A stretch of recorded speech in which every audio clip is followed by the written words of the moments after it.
Imagine trying to negotiate a massive multi-billion-dollar business merger with, like, your fiercest rival. Right, incredibly high stakes. Yeah, exactly. But while you're sitting at the table, the single highway that delivers all the fuel and supplies to both of your companies is completely engulfed in flames. Oh, wow. So you can't really focus on the merger. No, you can't just talk about market share, right? Yeah, You have to figure out how to put out the fire first. makes sense. So welcome to this deep dive into the May 2026 Beijing Summit. We're looking at this highly detailed geopolitical analysis document. It's titled The Beijing Summit, Trump and Xi Seek Strategic Stability. And, I mean, it is just a fascinating read. It really is. It paints a picture of a diplomatic event that is, well, it's as incredibly complex as it is urgent. You have Donald Trump making his first presidential trip to China in nearly a decade to meet with Xi Jinping, and the stakes honestly could not be higher. Okay, let's unpack this. Our goal today is to cut through the grand political theater and understand what's really happening when the world's two biggest economies try to step back from the brink of basically overlapping global crises. Because there is a lot of theater to cut through. Oh, definitely. From the outside, the visuals are almost jarringly positive. The source material details this massive, highly choreographed celebration. You've got honor guards in perfect formation at the Great Hall of the People, school children putting on these elaborate performances. Right, the red carpet treatment. Literally, national anthems echoing across the red carpet. They even took a highly publicized, really scenic tour of the Temple of Heaven. It looks less like a tense geopolitical negotiation and more like, I don't know, a victory lap. What's fascinating here is how that physical behavior is actually a deliberate, highly functional diplomatic tool. Really? So it's not just for the cameras. Well, it is for the cameras, but with a specific purpose. Those unusually warm displays of body language, the extended handshakes, the private walks through historic sites, none of that is accidental. It is a carefully crafted signal of stability designed specifically to mask incredibly deep structural disagreements. Ah, I see. Yeah, both Washington and Beijing know the entire global financial system is watching their every move. Projecting panic or, even just open hostility would send global markets into an absolute tailspin. Which means the pageantry is doing a lot of heavy lifting here. Yeah. But it also raises a major question about the timing, right? Like, why the intense urgency right now? Yeah, the timing is crucial. Because reading through the analysis, this doesn't feel like a standard scheduled check-in between superpowers. There is very clearly a ticking clock in the background. And the reason for this summit isn't actually just about the bilateral relationship between the U.S. and China. It's because global stability is actively under threat somewhere else entirely. Exactly. You have to look at the Middle East to understand why Beijing and Washington are sitting down right now. The Iran situation. Right. The ongoing war involving Iran has become this unavoidable catalyst. It has fundamentally disrupted global energy markets, and the absolute epicenter of that anxiety is the Strait of Hormuz. I want to pause on the Strait of Hormuz for a second because the sources place massive emphasis on this. It's not just another waterway. It's essentially the jugular vein of the global industrial economy. Yeah, a massive percentage of the world's traded oil passes through that one narrow choke point. Both Trump and Xi came to the table in total agreement on one critical fact. That strait must remain open to international shipping. Because if it doesn't, If it closes, or if the conflict spills over to the point where commercial shipping becomes uninsurable and just impossible, the economic fallout wouldn't just be bad. It would be an immediate, catastrophic shock to the entire global system. it's exactly like those two rival business owners we talked about at the beginning. You have to pause the massive lawsuit you have against each other because the only road leading to both of your stores is currently on fire. That's a great way to look at it. You can't fight over who has the better products if neither of you has any inventory coming in. Right. And that mutual vulnerability is profound, especially for Beijing. China is one of the absolute largest importers of Middle Eastern oil in the world. Their economic engine physically cannot run without it. Wow. So they are incredibly exposed. Very much so. The sources detail how Beijing has this existential economic incentive to avoid prolonged instability in that region. Given that China's economy is already showing signs of slowing down, a massive spike in global energy prices right now would be devastating to Xi Jinping's domestic agenda. He needs cheap, reliable energy to keep Chinese manufacturing competitive. And that creates a very unique diplomatic opening for the United States, doesn't it? Mm-hmm. The U.S. knows China has that deep vulnerability, but they also know China has something the U.S. currently lacks: direct leverage over Iran. Yeah, that dynamic is exactly what shifted the tone of this summit from pure competition into urgent crisis management. Hmm. Unlike Western nations, China has maintained very close energy and trade ties with Tehran. So they're still doing business. Oh, yeah. They are essentially Iran's economic lifeline, continuing to buy Iranian oil through these complex networks that bypass Western sanctions. Because of that economic lifeline, Beijing is viewed as one of the few global powers capable of genuinely pressuring Iran diplomatically.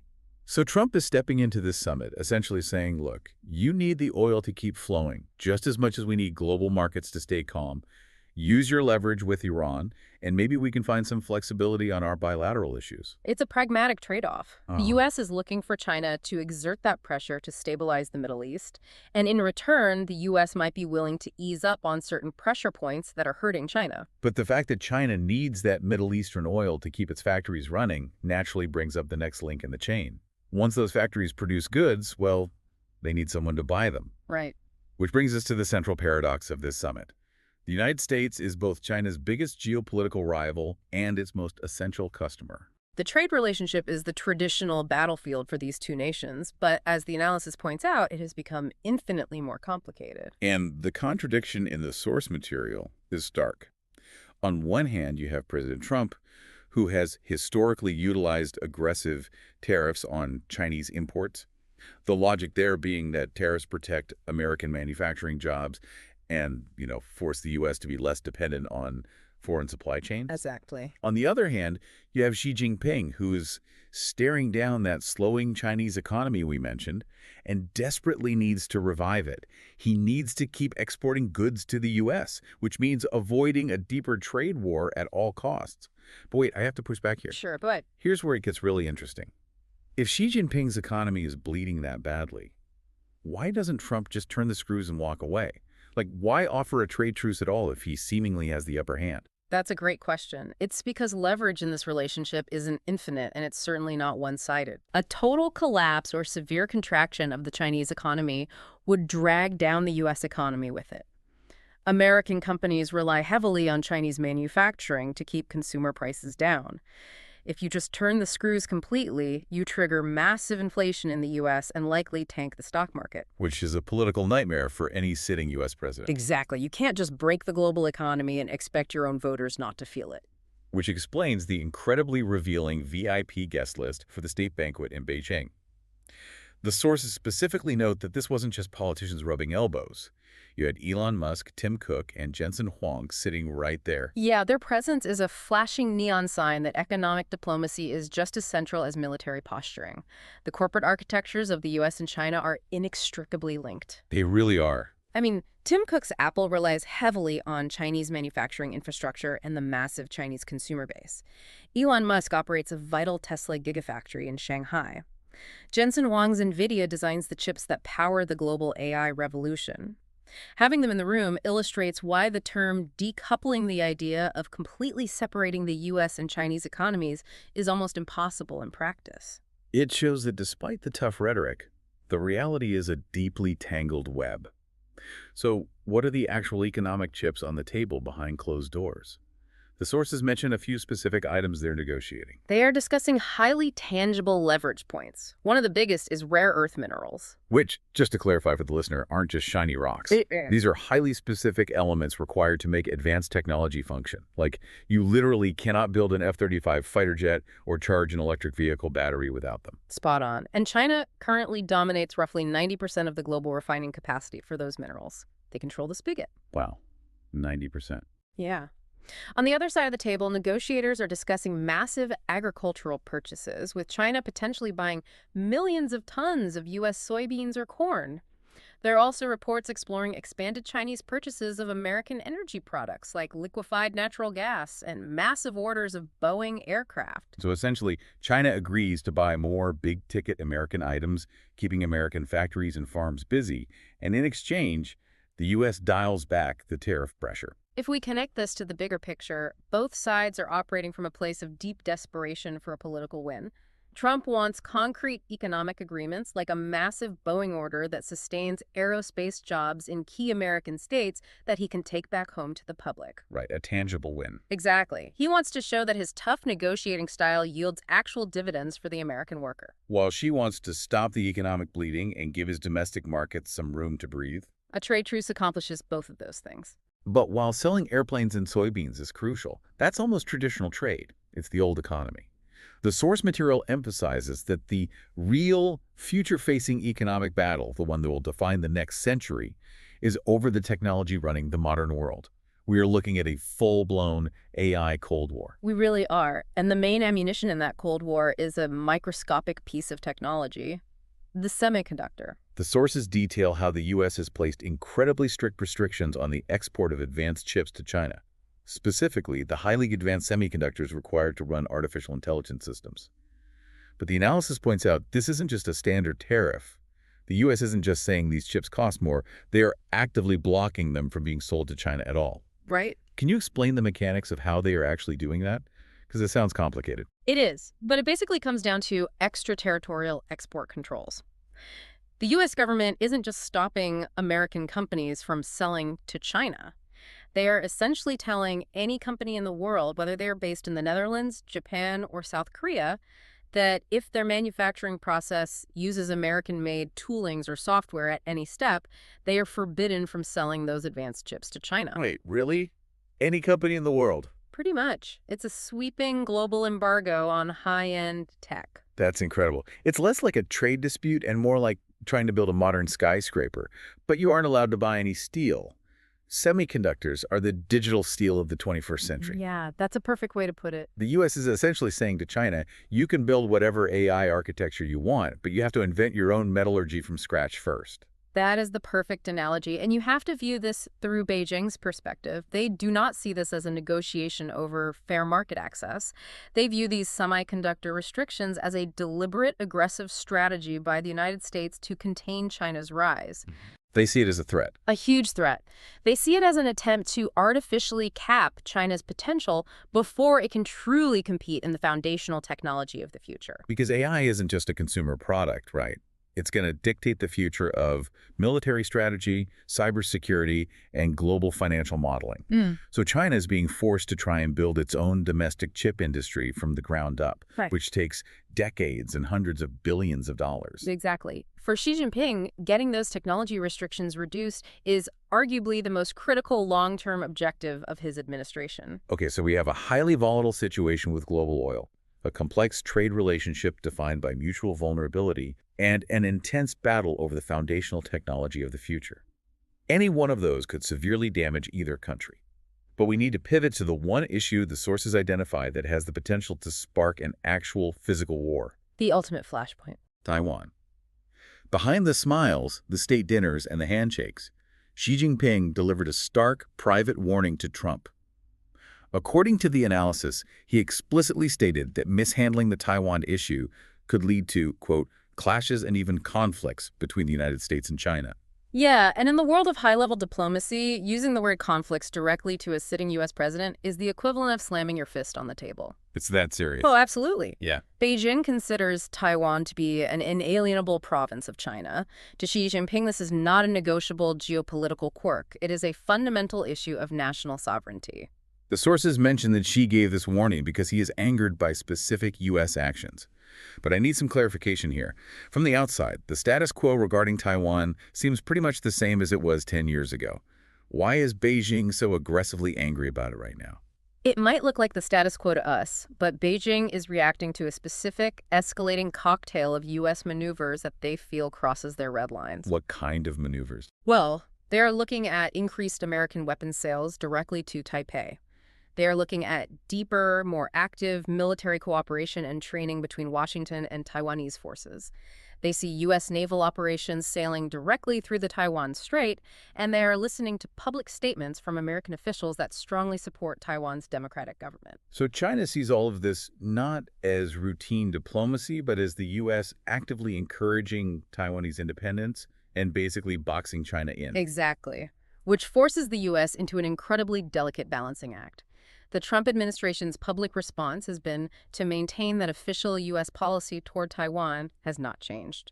But notice what the U.S. officials aren't doing. They are carefully avoiding directly commenting on Xi's private warning about clashes. They are actively refusing to take the bait for a public shouting match. The U.S. strategy is deterrence without provocation.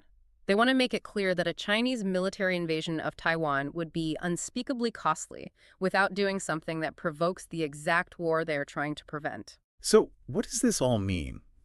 When you look at the reality on the ground, China is dramatically expanding its military exercises right off the coast of Taiwan, essentially running practice drills for a naval blockade. Meanwhile, the United States is actively strengthening its own military alliances with neighboring countries like Japan and the Philippines to counter that presence. Like, how close are we to the edge here? Geopolitical experts are near unanimous in validating that concern. Taiwan is currently viewed as the single greatest military risk between the two superpowers, and it all ties back to what we were just discussing, semiconductors. Like the digital skill. Yeah.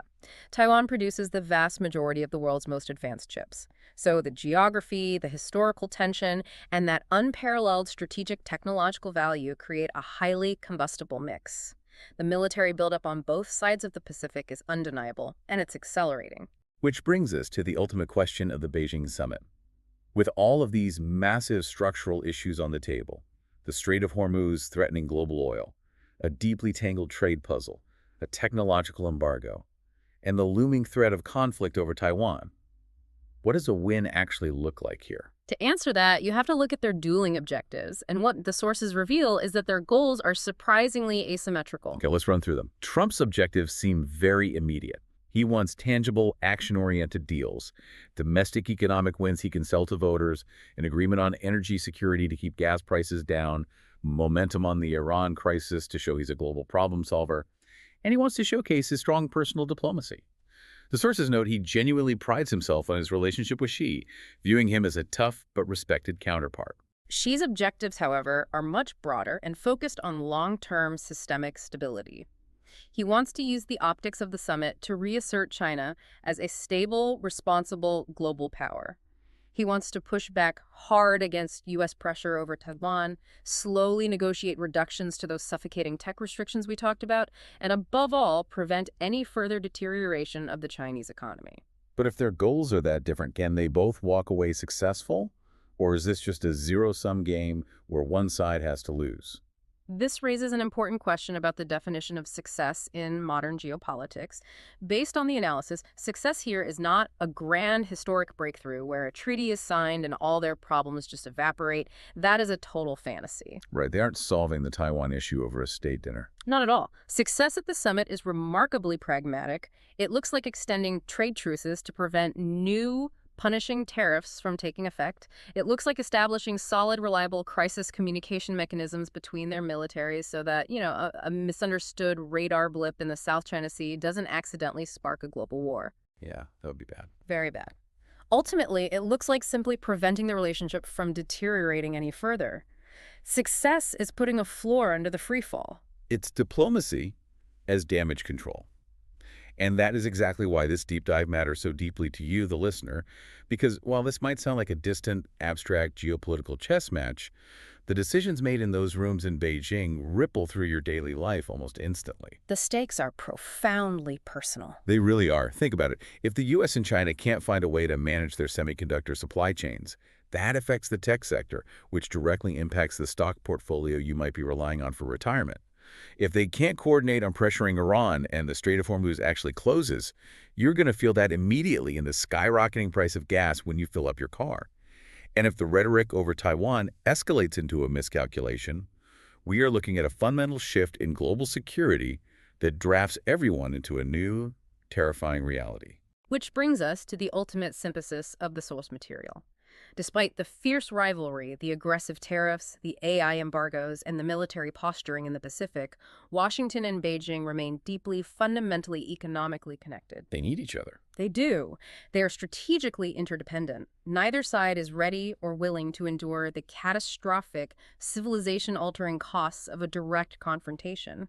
But make no mistake, the analysis shows both sides are quietly and methodically preparing for a highly competitive era. They are cooperating where they absolutely must, like keeping the global oil supply stable, while fiercely competing over who will define the future of technology and global influence. It is the ultimate high-wire act, and it leaves you with a thought that really lingers long after the red carpets are rolled up and the military bands go home. The sources strongly emphasize that President Trump is relying heavily on his strong personal relationship with Xi Jinping as a stabilizing force. He views their ability to talk leader to leader as a crucial buffer against disaster. But as we move into this deeply competitive era, one defined by the race for artificial intelligence supremacy and massive military buildups in the Indo-Pacific, you have to ask yourself, can a personal handshake and a warm state dinner between two men truly hold back the massive historic structural forces pulling these two superpowers apart? Or is it all just pausing the clock?